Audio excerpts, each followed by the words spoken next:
సత్య ప్రత్యక్ష ఛానల్కు స్వాగతం సుస్వాగతం. ఈరోజు మరొక అంశంతో మీ ముందుకు వచ్చేసాను. ఆ అంశంలోకి వెళ్ళక ముందు వాక్యాన్ని చదువుకుందాం. యోబు గ్రంథము 38వ అధ్యాయము 19-20 వచనాలు కలిసి ఉన్నాయి. అవి చదువుకున్నారా? వెలుగు నివసించు చోటుకు పోవు మార్గమేది? చీకటి అనుదాని ఉనికి పట్టేది? దాని సరిహద్దులకు నీవు వెలుగును కొనిపోగలవా? దాని గృహములకు పోవు త్రోవలను నీవెరుగలవా? ప్రియులారా, ఇక్కడ చెప్పబడుతున్నటువంటి లేఖన భాగాన్ని మనం గమనించినట్లయితే, దేవుడు, పరిశుద్ధాత్మ దేవుడు పలుకుతున్నటువంటి మాటలు ఏమిటంటే, సృష్టికి పూర్వము అసలు ప్రథమ స్థితి అనేది ఏమిటో ఇక్కడ తెలియజేస్తూ ఉన్నాడు. ఈ సృష్టించక మునుపు ఎవరున్నారు? దేవుడు ఒక్కడు మాత్రమే ఉన్నాడా, లేక ఇంకా ఏమైనా ఉన్నాయా అని తేటపరుస్తున్నటువంటి లేఖనం ఏదైనా ఉంది అంటే ఈ యోబు గ్రంథం 38వ అధ్యాయం 19-20 వచనాలే కాకుండా యోహాను సువార్త 1వ అధ్యాయంలో కూడా చెప్పబడతా ఉంది. యోహాను సువార్త 1వ అధ్యాయంలోకి మనం వచ్చినట్లయితే 1వ అధ్యాయం 5వ వచనాన్ని మనం గమనించినట్లయితే చూద్దాము ఒక్కసారి. కానీ ఆ వెలుగు చీకటిలో ప్రకాశించుచున్నది కానీ చీకటి దాన్ని గ్రహింపకుండేను అని లేఖనం సెలవిస్తూ ఉంది. వెలుగు అనేటువంటిది ఒక వ్యక్తి. ఎందుకు అంటే ఆది యందు వాక్యం ఉండెను, వాక్యము దేవుని యొద్ద ఉండెను, వాక్యము దేవుడై ఉండెను. ఆ దేవుడై ఉన్నటువంటి ఆ వ్యక్తి రూపమైన ఉన్నటువంటి ఆ వాక్యాన్ని వెలుగు అని లేఖనం సెలవిస్తూ ఉంది. వెలుగు అంటే అదొక స్థితి కాదు, ఒక వ్యక్తి రూపకం. అలాగే చీకటి అనేది కూడా ఉన్నది ప్రియులారా. ఈ చీకటి గ్రహింపకున్నదంట. అదేమిటి? ఇప్పుడు మన ఇంట్లో కరెంటు వేస్తే, లైట్ వేస్తే చీకటి పోయి వెలుగు వస్తుంది. అదే ఆ లైట్ని ఆఫ్ చేస్తే మళ్ళీ ఆటోమేటికల్గా చీకటి వచ్చేస్తుంది. ఇది ఈ భూలోకంలో ఉన్నటువంటి పరిస్థితి. కానీ సృష్టికి ముందు ఉన్నటువంటి పరిస్థితి ఏమిటంటే ఆ చీకటికి గ్రహింపు శక్తి ఉంది. అంటే గ్రహించేటువంటి శక్తి లేదు, గ్రహించే శక్తి లేదు, కానీ గ్రహించలేకపోతున్నది. కానీ ఆ వెలుగులోనికి వెళ్ళాలని ఆతృత పడుతున్నది.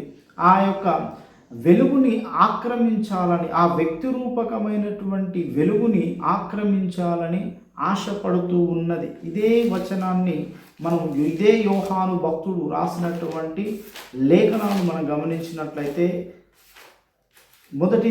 యోహాను రాసినటువంటి మొదటి పత్రిక 1వ అధ్యాయం 5వ వచనాన్ని మనం గమనించినట్లయితే, మేము ఆయన వలన వినిన మీకు ప్రకటించు వర్తమానమేమనగా దేవుడు వెలుగై ఉన్నాడు, ఆయన యందు చీకటి ఎంత మాత్రము లేదు. ప్రియులారా, ఆయన యందు చీకటి ఎంత మాత్రము లేదు అని ఉటంకిస్తున్నాడు, ఎంఫసైజ్ చేస్తున్నాడు ఇక్కడ ప్రవక్త, అపోస్తులుడు. ప్రియులారా, వెలుగులో చీకటి ఉండడం ఏంటి? చీకటిలో ఉండకపోవడం ఏంటి? అసలు వెలుగంటేనే చీకటి లేకపోవడం కదా. అంటే ఇక్కడ చెబుతున్నటువంటి అంశం ఏమిటంటే, ఒకానొక ఘట్టములో ఈ చీకటి వెలుగులో ఉండడానికి ప్రయత్నించింది. అలా ప్రయత్నించినటువంటి ఈ చీకటి దేవుని యొక్క మనోబలానికి, ఆయన పరిశుద్ధత ముందు ఈ యొక్క చీకటి ఆయన దరిదాపుల్లో కూడా రాలేకపోయింది. ప్రియులారా, ఆది యందు వెలుగు మాత్రమే ఉన్నది. ఆ వెలుగు చుట్టూ ఏమున్నదంటే చీకటి ఉన్నది. ఆ చీకటి ఆ వెలుగుని గ్రహించలేకుండా ఉన్నది. గ్రహింపు అనేది దానికి లేదు. దాని యొక్క స్థితి ఎలా ఉందంటే, దేవుడేమో సంపూర్ణమైన వ్యక్తి రూపముగా ఉంటే ఈ చీకటేమో సగము సజీవము, సగము మృతములాగా ఉన్నది. సగము వ్యక్తిత్వము కలిగినట్టే ప్రవర్తిస్తుంది, కానీ వ్యక్తిత్వము లేనటువంటి ఒక శక్తిలాగా కనపడుతుంది. ఈ చీకటికి వ్యక్తి రూపకం కావాలి. ఇంకొకటి, ఈ చీకటి ఏం చేస్తుంది అంటే తనకేం కావాలో తెలియని పరిస్థితి. ఎందుకు ఆ వెలుగులోకి వెళ్ళాలనుకుంటుందో దానికి తెలియనటువంటి పరిస్థితి. ఈ ఎగ్జాంపుల్ మనకు అర్థం కావాలంటే, యాకోబు ఏశావులు తన తల్లి గర్భములో పిండమై ఉన్నప్పుడు పెనుగులాడినటువంటి ఆ పరిస్థితిని మనం గమనించినట్లయితే వాళ్ళు వ్యక్తి కాదు, అలాగని వ్యక్తి కాకుండా పోరు. ఇద్దరు పిండ దశలోనే ఉన్నాం, కానీ పెనుగులాడుతూ ఉన్నారు. ఎందుకు పెనుగులాడుతూ ఉన్నారు? దేని కొరకు పెనుగులాడుతూ ఉన్నారంటే అధికారం కోసం. కాబట్టి ప్రియులారా, ఇక్కడ కూడా ఆది అందు వాక్యం ఉండెను, వాక్యము పక్కనే ఏముంది అంటే చీకటి ఉన్నది. దానికి ఏముందంటే గృహం ఉంది, దానికి ఒక ఉనికి ఉంది. ఈరోజు మన యొక్క అంశం ఏమిటంటే చీకటి యొక్క ఉనికి. అందుకే మనం చదివినటువంటి మూలవాక్యంలో యోబు గ్రంథము 38వ అధ్యాయంలో 19వ వచనంలో చెప్పబడతా ఉంది, చీకటి అనుదానికి ఉనికి పట్టు ఏది అని మాట్లాడుతూ ఉన్నాడు. దానికి ఉనికి ఉంది, దానికి ఒక గృహం ఉంది. చూడండి, దాని గృహమునకు పోవు త్రోవలను నీవెరుగదవా, దాని సరిహద్దులకు వెలుగు నీవు తీసుకొని పోగలవా అని ఇక్కడ లేఖనం సెలవిస్తూ ఉంది ప్రియులారా. అయితే ఈ వెలుగును మనం ఏ విధంగా అయితే ఆది లేకుండా ఉన్నాడని మనం నమ్ముతున్నాము, ఆది మధ్యాంతరహితుడని దేవుణ్ణి మనం ఏ విధంగా నమ్ముతున్నామో, అలాగే ప్రారంభము లేకుండా ఉన్నదే ఈ చీకటి. ఈ చీకటి అనే ఈ శక్తికి ఉనికి ఉంది.